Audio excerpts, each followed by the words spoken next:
Hello and welcome to the very first daily practice with me, Benita.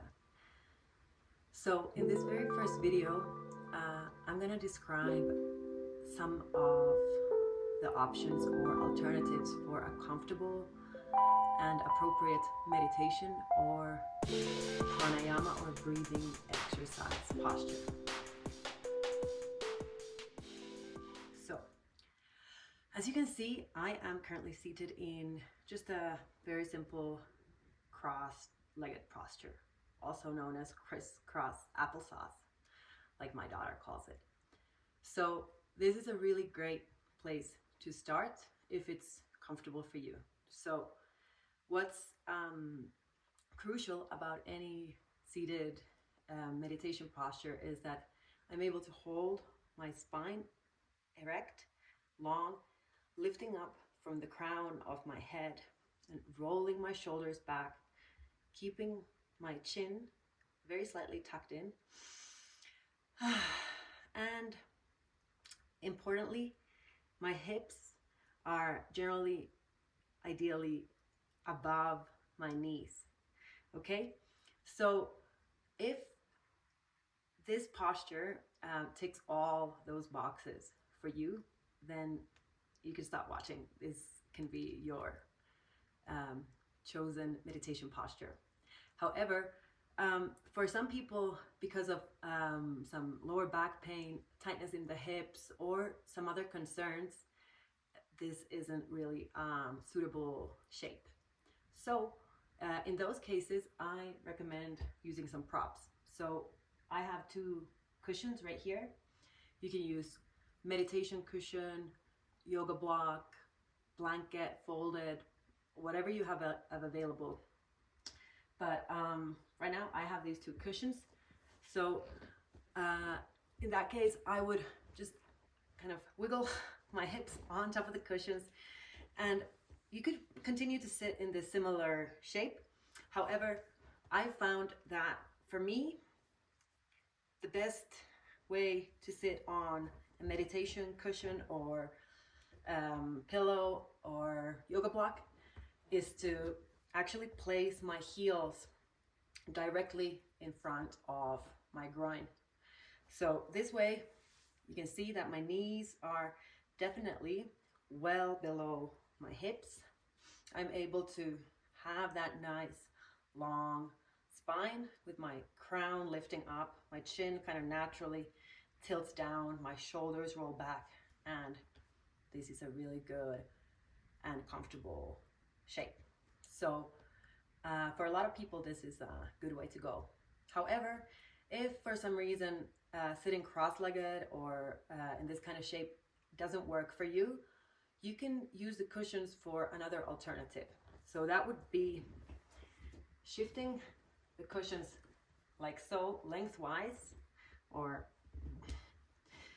pointing forward. Same with the yoga block or whatever other bolster or blanket you might be using.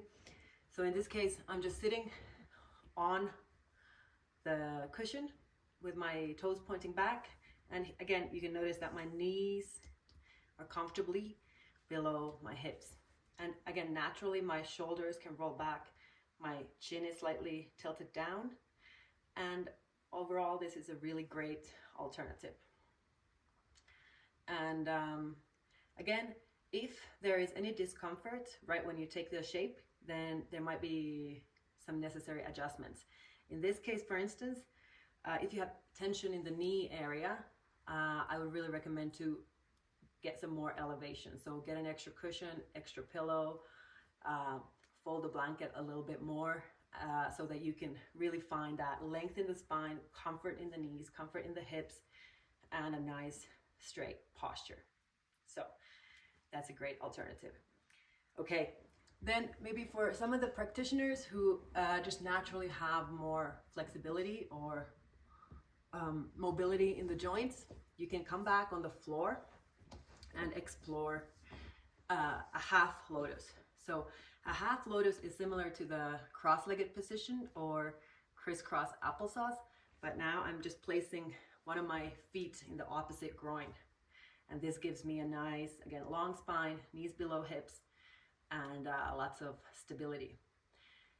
Once again, if you have even more mobility or flexibility in the knees, in the hips, and you want to find kind of the ultimate shape for a longer meditation or breathing practice, then you can find yourself in what's called Padmasana or Lotus. So here, definitely knees below hips, really stable, steady posture where my spine is nice and long naturally, and my shoulders can naturally roll back. My chin is slightly tilted, and I'm ready to go.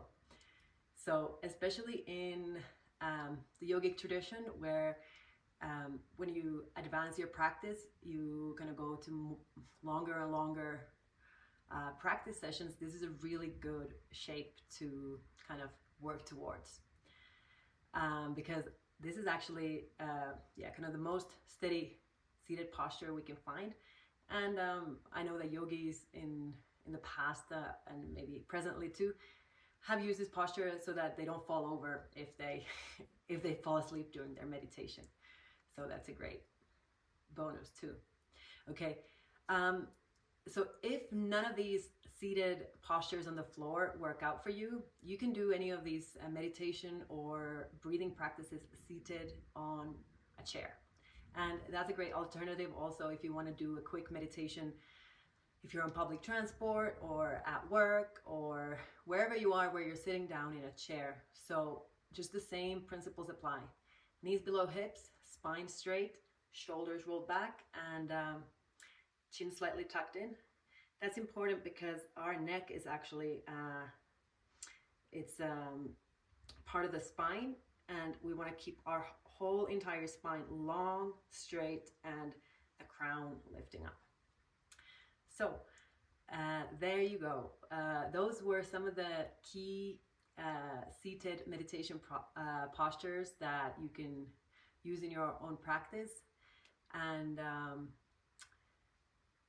if you like this kind of content and you want to actually start using these shapes and postures in meditation or breathing practice, please subscribe and invite your friends and family who might enjoy this kind of content to this channel, and I'll see you next time. Thank you so much.